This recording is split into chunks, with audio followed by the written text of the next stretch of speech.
Hello and welcome to your daily word. Hello everyone, I'm Pastor Kara, and today I will be finishing up our topic on worship. The last few devotions, I talked about how God is worthy of our worship, how we choose to worship, and how we worship using music. Today, I want to talk about another way we express our worship to God. Romans 12, 1-2 says, "And so, dear brothers and sisters, I plead with you to give your bodies to God because of all He has done for you. Let them be a living and holy sacrifice, the kind He will find acceptable." This is truly the way to worship Him. Don't copy the behavior and customs of this world, but let God transform you into a new person by changing the way you think. Then you will learn to know God's will for you, which is good and pleasing and perfect. Paul writes in his letter to the Romans a pleading statement to them about what worship actually looks like. He wasn't just writing a casual suggestion, but an important instruction on how God wants His people to live and worship Him. There are a few parts I really want to draw your attention to in this jam-packed passage. We won't be able to look at the entire thing today, but I just want to focus on the aspect of worship. The first part, he says, to give your bodies to God because of all He's done. Paul would have been writing where the crucifixion of Christ was still fresh in everyone's minds. If you look at what Christ has done for us, it's more than just healing and the working of miracles or some preaching. He sacrificed His whole life for us. He put His whole body through torment and pain for us. He gave all of Himself for us. What would have been accomplished if Jesus wasn't all in? If He wasn't willing to make such big sacrifices for us? And we can say the same thing for ourselves. What about us? Much has been given for us. Should we not do the same? In the same way that Jesus didn't just give a part of Himself or just sacrifice a little bit, we shouldn't be that way either.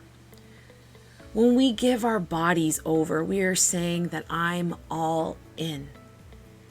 I'm all in for God. I'm not just going to give you a part. I'm going to give you everything.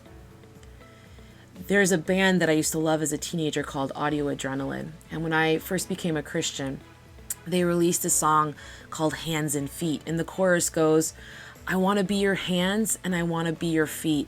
I'll go where you send me and I'll try to touch the world like you've touched my life. And I'll try to be your hands and your feet." When we want to worship God and give our whole bodies over, what we're saying is everything that I am, God, my hands, my feet, everything is yours. I want to serve. I want to give. I want to work. I want to be a parent. I want to be a friend like Jesus would want me to be.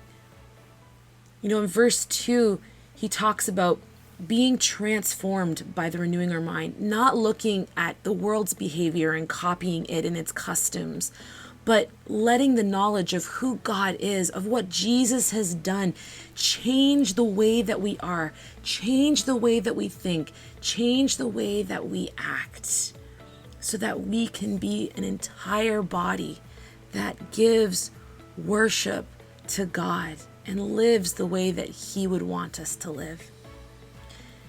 That brings us to the next part too, where Paul writes to be a living and holy sacrifice, one that is acceptable. In the Old Testament, when they would bring a sacrifice to the temple, it would be the first born, it would be the best, it would be living, and it would be an unblemished sacrifice.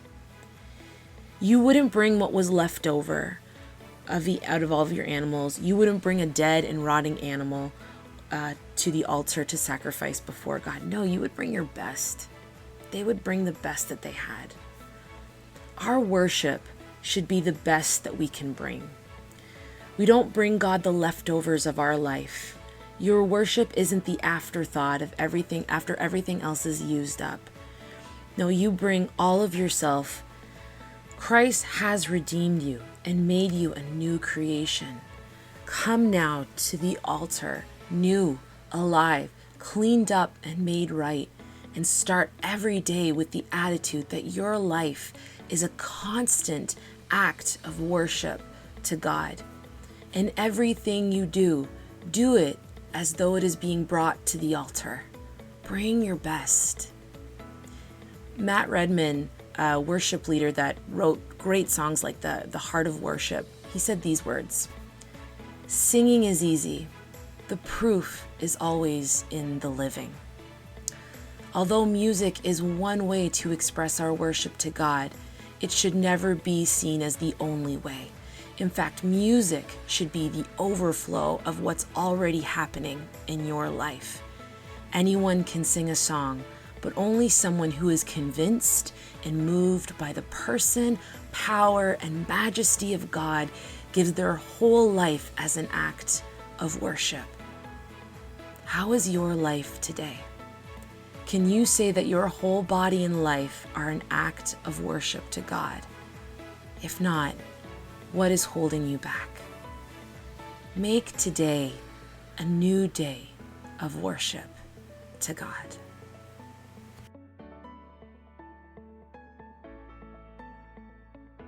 Thank you so much for joining us today. Come back tomorrow for the next Daily Word. God bless.